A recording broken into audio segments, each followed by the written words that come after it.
A few weeks ago, I bought this L322 4.4 litre TDV8 Westminster for under £7,000. Now, at the time, I thought that was an absolute bargain, but after having it for just under a month now, I've found there are a few little issues, which aren't too bad, but I've detected maybe some big issues that I can't yet confirm, but that might not make this the bargain I thought it was. So I thought now is a pretty good time, he says looking outside at the foggy weather, to get out the car, have a proper walk around it and actually show you what this thing looks like, the condition it's in, and yeah, all the things that are wrong with it. So let's look for a place to pull over. Let's chat about how the car's been generally so far. And honestly, it's been pretty perfect. It's given me a few minor heart palpitations, one of which happened recently on a trip to Edinburgh that I did last weekend, whereby I just packed up the car, you know, just to say as well, this thing can take a lot of stuff in that boot. It's like the TARDIS, it just never ends. I've never seen so much stuff fit into a boot and then actually still have so much space left over. If you're looking for something that can take everything and the kitchen sink, then yeah, get yourself one of these because you will not be disappointed. So anyway, I just packed up the car, we're about to set off.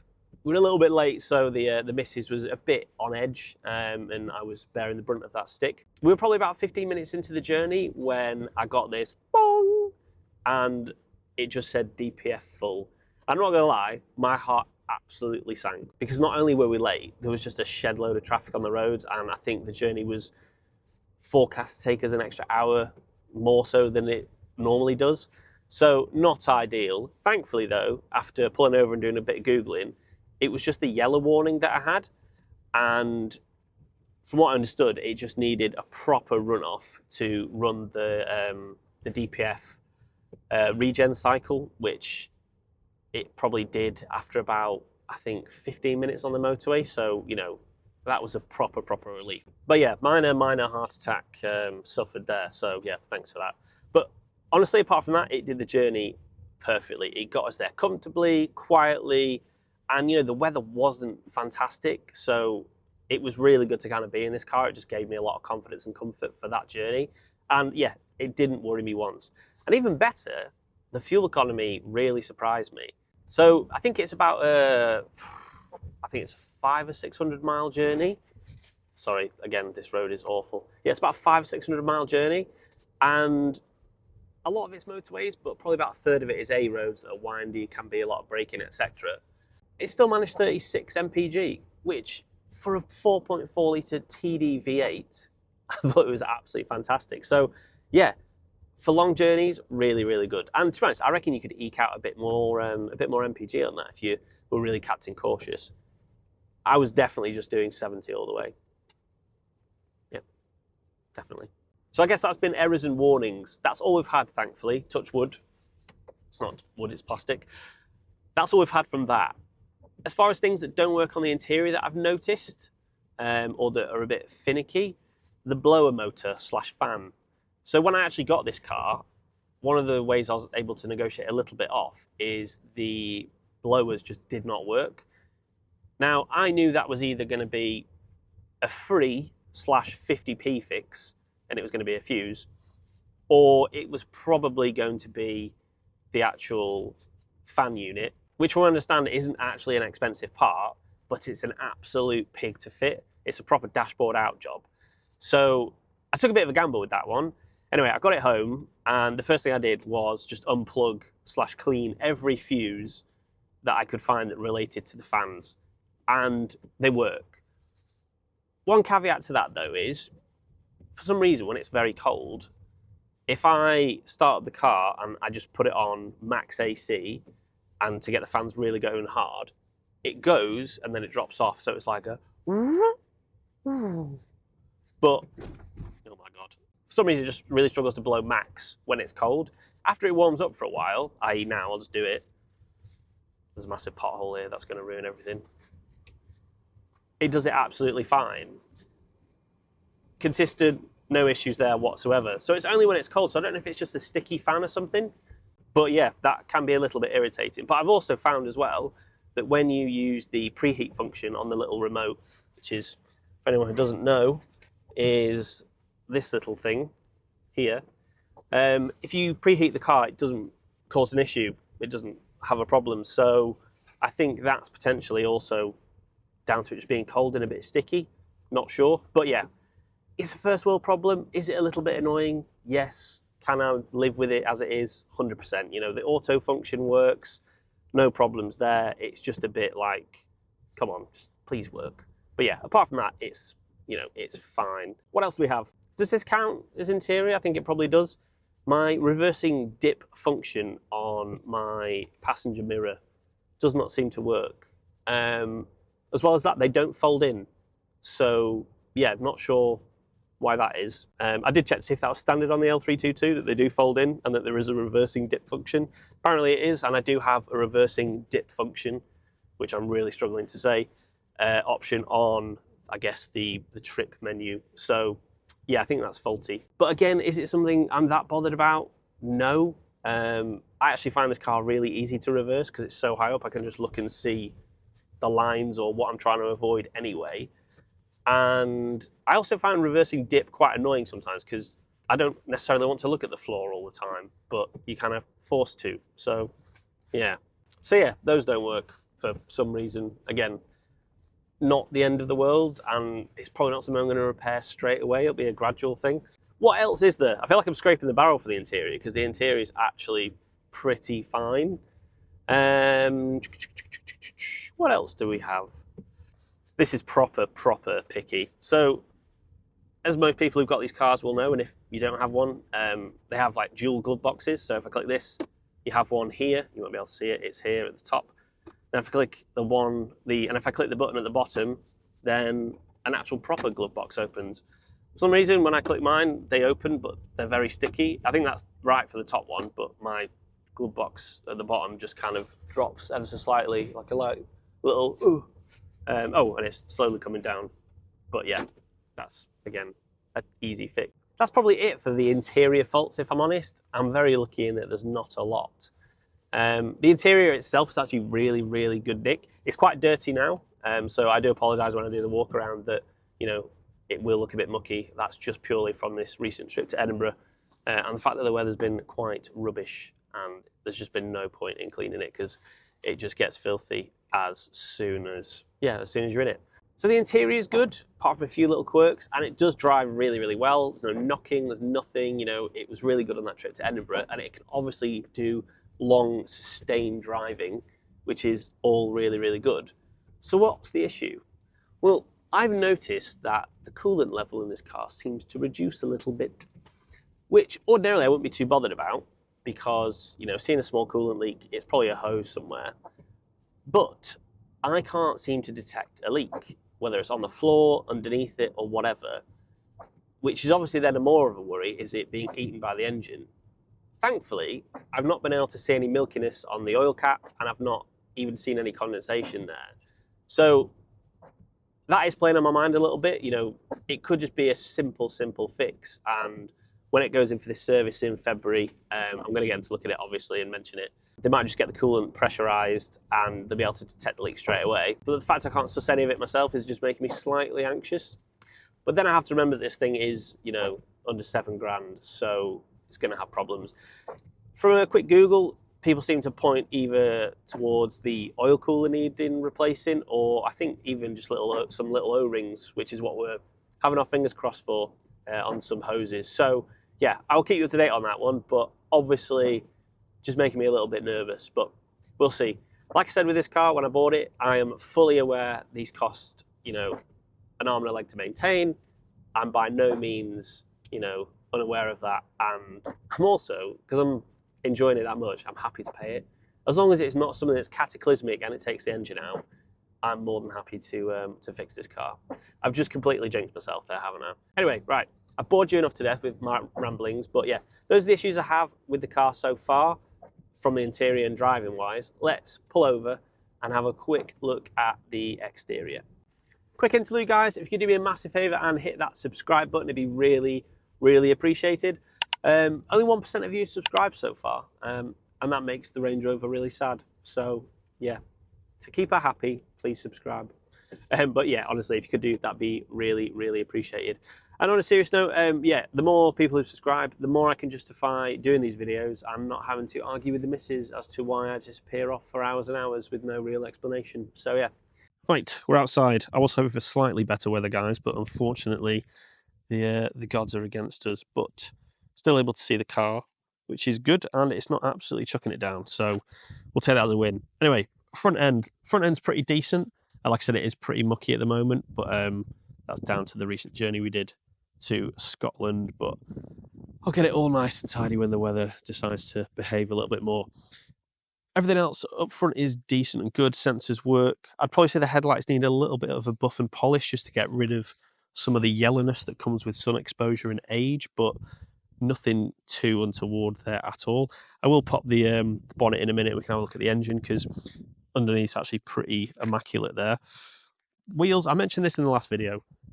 The wheels are the standard Westminster wheels, which I like, but the person who had it before me decided to refurb them, which is fine, but he went for like a sort of gunmetal grey rather than the standard silver. And as much as, you know, they kind of do look good and make the car a little bit more modern, I think they just look a tiny little bit chavvy. I think, like I said before, I do prefer more like OEM look to these cars, especially now they're a bit more classic. So I think I will get those changed, but right now it's not really needed. They are freshly refurbished, so it's a bit of a waste of money, I think.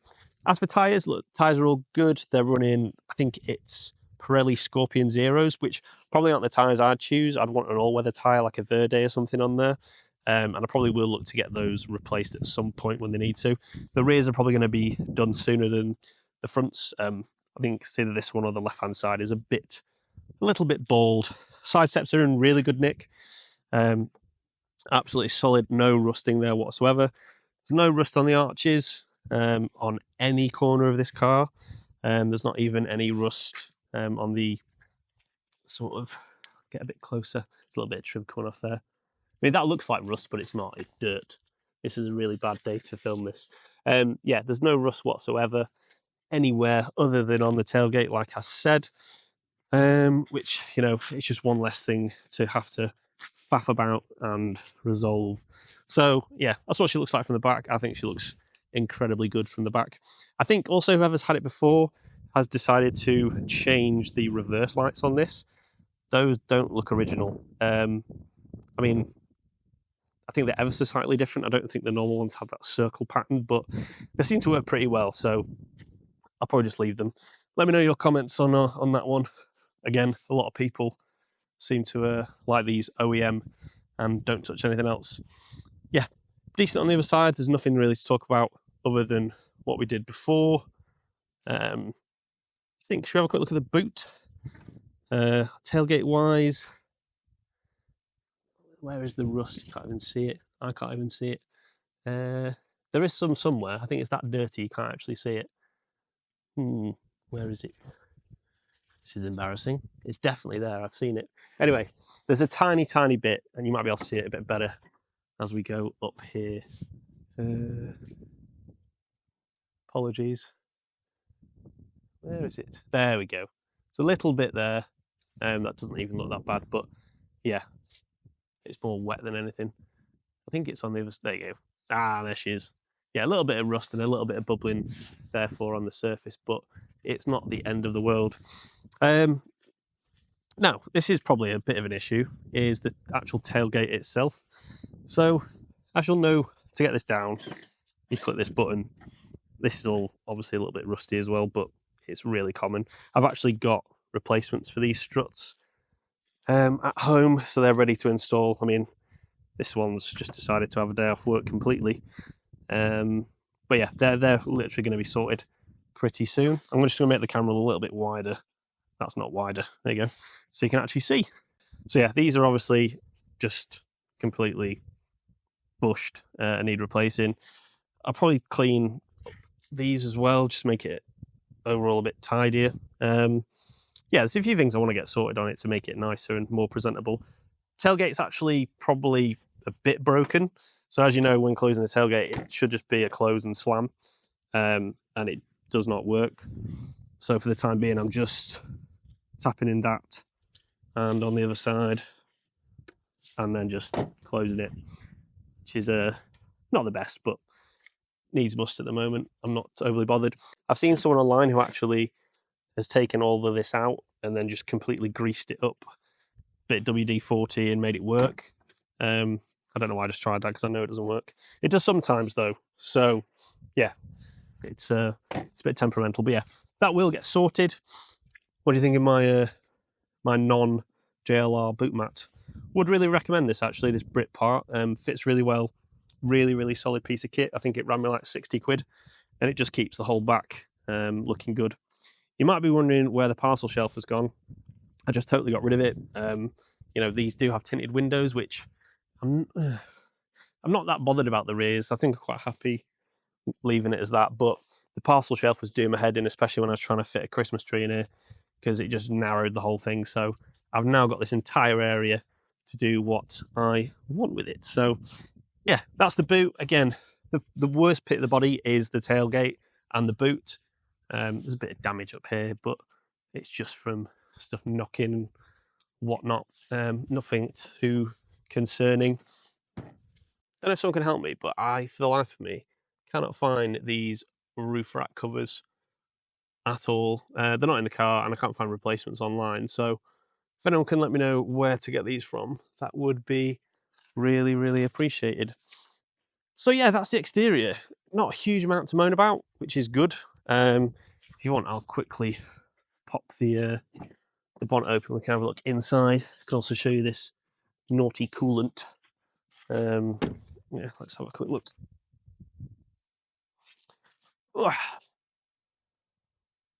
It's pretty clean in here. Like I said, I think whoever did have it just had it valeted, which is good. So yeah, it's pretty immaculate in there, given the journeys I've done on it so far. Don't know if you can see coolant bottle in here. Does this look bad, guys? I mean, it looks like there's a bit of condensation in there. And that also doesn't look that orange, which is also quite concerning. But the engine has just been on, so look, I'll leave it for the mechanics to tell me more. Please don't break my heart. It looks like them. I don't know. Is there oil in there? Could it be the oil cooler on its way out / killing my car? Not sure. Anyway. So I was just in the middle of editing that video and absolutely wound myself up when I was looking at the colour of that coolant. I've just gone to check it now and the colour looks a lot better in this light.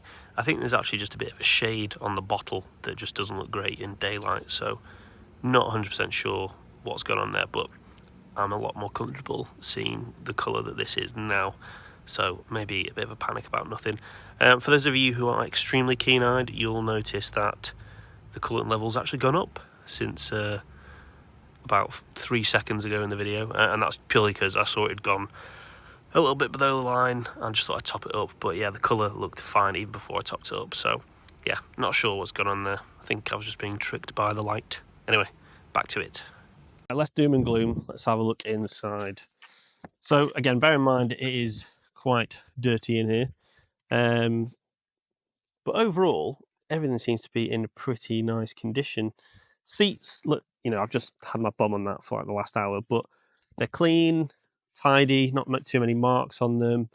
Headlining is in really good nick, which is what we want. Everything else seems to be pretty good. Infotainment's got those like weird smudges on them. Like it's like permanent fingerprints. I don't know what that is, but I think I said before in the video I might look to replace that and actually get a CarPlay system put in. So yeah, any recommendations on that would be really useful. Apologies for the car seat in there. That's my princess's throne right there. She absolutely loves this thing. She's not used to being this high up. Let's just have a quick look in the back as well. There you go. Back seats are even more good nick. It's just a really nice place to be, guys. And again, the fact it's such good value just makes this car even better. Sunroof works great. I've never actually had a sunroof in a car, which I find really odd, but yeah, this one's lovely. The sort of white interior really, it's a lot of light in because of that, and it's yeah, just a really nice example inside. I cannot complain whatsoever. And just confirm there is no rust on the arches. For anyone what this is, the person who had it previously just put, I think, of like a bit of 3M tape to protect the side skirts. I love that thud, by the way. This thing makes such a good sound when you close it. Listen to that proper mechanical sound. Just let you have a look at the other side, just because people can be a bit nosy, and there's nothing wrong with that. Yeah, passenger side. I did see this actually, and I thought it was wearing away, but I think whoever's had this has done something, maybe even just repainted part of the leather, but it doesn't feel like weird or anything. So I think they've just spilt something on there, God knows. But yeah, overall, very good. And I need to stop saying the word overall. Yeah, I think that's probably it for the interior and exterior, guys. I'm trying to think if there is anything else I should talk about. One thing probably to mention is the underside has been lanyard guarded, from what I can see, which is obviously to protect rust or potentially hide rust. I couldn't see any rust whatsoever, but just wanted to check if you guys thought it was actually good to keep doing that. You know, with these cars being old as they are, would you actually recommend? Well, you can tell it's been treated there. For me, that seems good, but you know, is it worth, I guess, keeping up with that, making sure it's maintained? Yeah, just let me know. Anyway, let's get back in the car because I'm cold. So all in all, guys, not a huge amount wrong with this thing, which, you know, apart from potentially that coolant leak, we might have got a good one. But I'll keep you abreast of that coolant leak as well. It's been seen in February for its service, so they'll have a look at that as well. Hopefully it's something about nothing. If you've got any thoughts on it, by the way, do drop those in the comment section below. Interested to know if you guys have anything similar. Obviously got lots of content planned, but if there's anything you guys want to see on this car, do let me know. If you enjoyed the video, do give it a thumbs up. And like I said before, if you could subscribe, that'd be really appreciated. And I'll catch you in the next one. Cheers, guys.